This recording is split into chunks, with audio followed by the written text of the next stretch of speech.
నమస్తే రైతన్నలు, నా పేరు శ్రీధర్. శాలిగౌరవరం మండలం, శాలిగౌరవం విలేజ్. ఇప్పుడు మీరు చూస్తున్నట్లయితే ఇది మన పంట చేను. ఇది ఒక 10 గుంటలలో మన ఇనేరా కంపెనీ వారి 5-MG గుళికలు మనకు డెమోగా ఇవ్వడం జరిగింది. ఇందులో ఏంటంటే వీళ్ళు ఏం చెప్పారంటే మనకు మొక్క గ్రోతింగ్ ప్లస్ పిలక దుబ్బు బాగా వస్తుంది, గ్రోతింగ్ బాగుంటుంది, పచ్చితెంపు వస్తుంది అనేసి చెప్పి ఇచ్చారు మనకు. సో వాళ్ళు ఇచ్చిన ప్రకారంగా నేను వాడి ఈ రోజుకి ఎగ్జాక్ట్ 15 రోజులు అవుతుంది. వాడినాక దీంట్లో రిజల్ట్ అనేది నాకు పక్కా కనిపించింది. ఎందుకంటే ఇది వేయడానికి ముందు నా దగ్గర ఫొటోస్ ప్లస్ వీడియోస్ కూడా ఉన్నాయి. మీరు చూడండి, కేవలం 1-2 పూసలే ఉండేవి. సో ప్రస్తుతం మాత్రం ఇప్పుడు ఎక్కడ చూసుకున్నా కూడా ఒక పెద్ద మనకు కర్రలు ఎక్కువ ఉన్న కాడ 20-25-30 పిలకలు ఉన్నాయి. యావరేజ్ ఒకటే పోసు ఉన్న కాడ ఒక 15 పిలకలు వచ్చినాయి. అంటే దీన్ని బట్టి ఏంటంటే మనకు ప్రతి కర్ర ఒక పోసు ఉన్న కాడ ఒక 10-15 అవుతున్నాయి, 4-5 పోసలు ఉన్న కాడ ఒక 25-30 పోసలు వస్తున్నాయి. అంటే పిలక శాతం అనేది పెరిగింది. సో మనకు క్లారిటీగా అవుపిస్తుంది ఇక్కడ. నేనేమంటున్నా అంటే ఈ ఎంజీ గుల్కర్ అనేది 5-MG అనేది 100% వర్కింగ్ చేసింది. సో ఇంకా ఎవరైనా రైతులు వాడదలుచుకుంటే 100% గ్యారంటీగా వాడుకోవచ్చు. సో దీంట్లో పిలక శాతం మాత్రం బాగుంది. ఒకసారి మీరు చూడండి.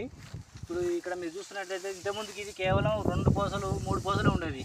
సో ఇప్పుడు ఎక్కడ చూసుకున్నా కూడా ఒక 20-25 ఒక 10-15 మాత్రం బరాబర్ ఉన్నాయి. ఇప్పుడు మీకు చూపిస్తాను ఒక మొక్క పీకి ఇక ఏ విధంగా ఉందనేది.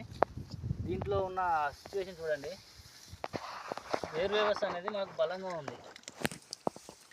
మీరు చూడండి, ఇక్కడ మీరు చూసినట్లయితే ఇక్కడ వేరు వ్యవస్థ అనేది ఇప్పుడు ఇది మీరు లెక్క పెట్టుకున్నట్లయితే లెక్క పెట్టండి ఒకసారి. ఆ పిలకలు ఎన్ని వచ్చినాయో సరే సార్, ఒకసారి చూడండి. 1 2 3 4 5 6 7 8 9 10 11 12 13 14 15 16 17 18 19 20 21 22 23 24 25 26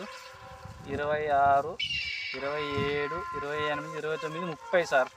30 అయితే మనకు ఇక్కడ కనిపిస్తున్నాయి. అంటే ఇది యావరేజ్గా 30 అనేది మనకు ప్రతి మొక్కలో 20-25 అనేది బరాబర్ కనిపిస్తున్నాయండి.